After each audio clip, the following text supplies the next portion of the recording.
Have an opportunity to do something right now about the situation at the border, which you've been calling for new legislation on the border since you first took office. But let me ask you about Donald Trump. He said any Republican who votes for this deal should be ashamed of themselves. Is Donald Trump calling the shots here, Mr. Speaker?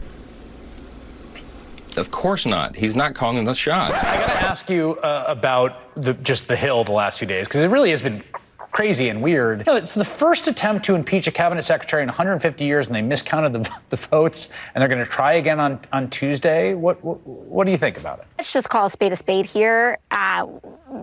Republicans are dealing with not their first choice speaker, not their second choice speaker, not their third choice speaker. Fair. They're dealing with the speaker that they could get.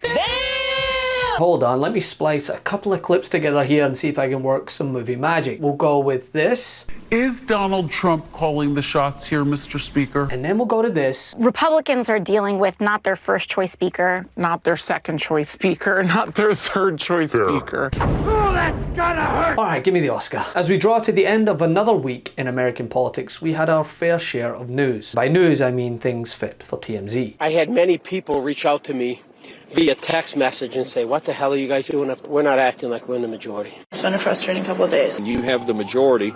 There is an expectation that you will be able to govern, and we've just struggled with that. Mr. Chairman, I yield back. Will the gentlelady yield for a question? No, I will not yield to one of your stupid questions that are always attacking me and attacking President Trump. How about a mediocre question? No, I don't want it. I do not want an your excellent question. No. A smart question. No. Everything from Republican infighting to their inability to count. Yeah, Manu, take a look at this. 215, 215. That's the totals right now with 0 time left remaining. What's going on? The resolution is not adopted. Falling 1 vote short after Democrat Al Green unexpectedly showed up despite recovering from surgery. He needs to count votes before it comes to the floor. As bad as Pelosi was, she knew her votes before it took place. I was embarrassed for our conference, for our party. And discussing this matter live on MSNBC was AOC, who just laid bare what we are seeing, the result of a chaotic branch of government breeding more chaos. Who would have thunk it, considering how smooth their process was to choose a speaker? I got to ask you about just the Hill the last few days, because it really has been crazy and weird. And just what you make of the Mayorkas impeachment and the fact that they're you know, it's the first attempt to impeach a cabinet secretary in 150 years, and they miscounted the votes, and they're going to try again on Tuesday. What do you think about it? I mean, let's just call a spade here. Republicans are dealing with not their first choice speaker, not their second choice speaker, not their third choice speaker. Fair. They're dealing with the speaker that they could get and that they could agree on. And that means an individual that does not have experience in party leadership, that is a relative newcomer when it comes to the tenure of member that you're used to seeing when they typically get the speaker's gavel. And that means that the experience in vote counting is not quite up to the standard that we usually see in a speaker's race. You're also dealing with the fact that this is an impeachment without merit.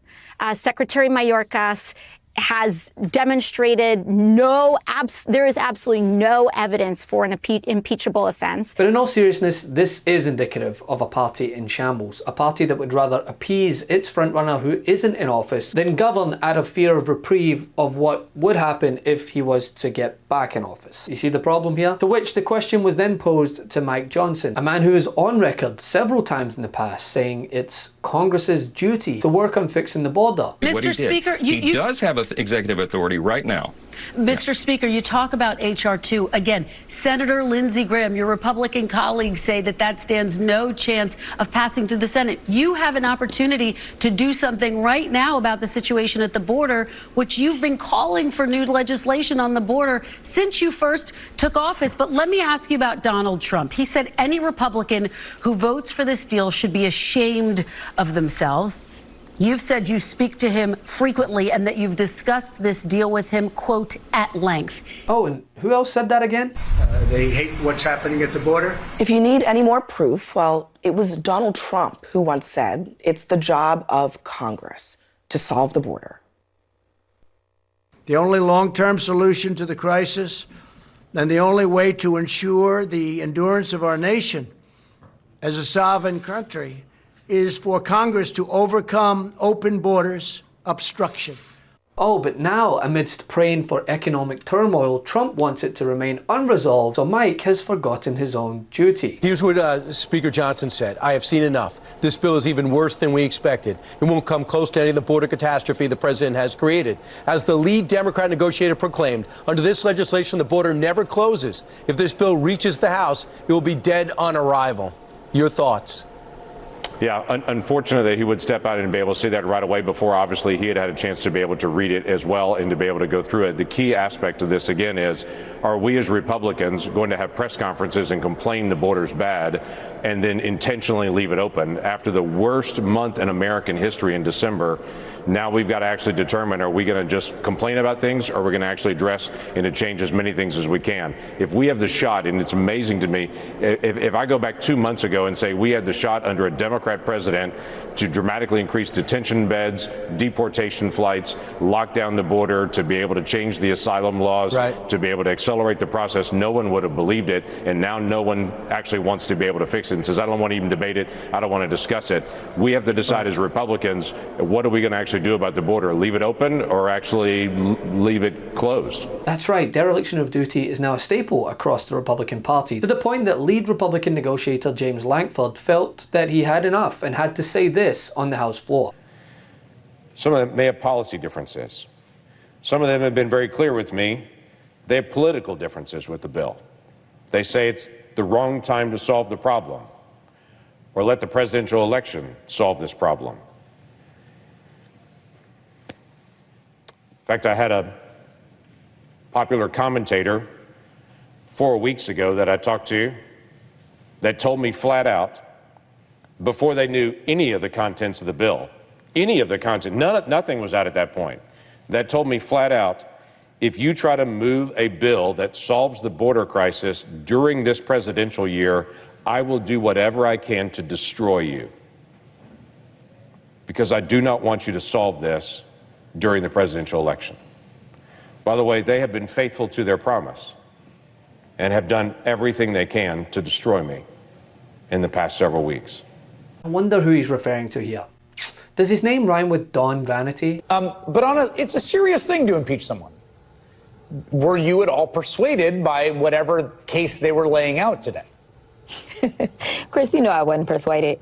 You know, I may be new to this body, but I am definitely not new to the antics when it comes to the Republican Party.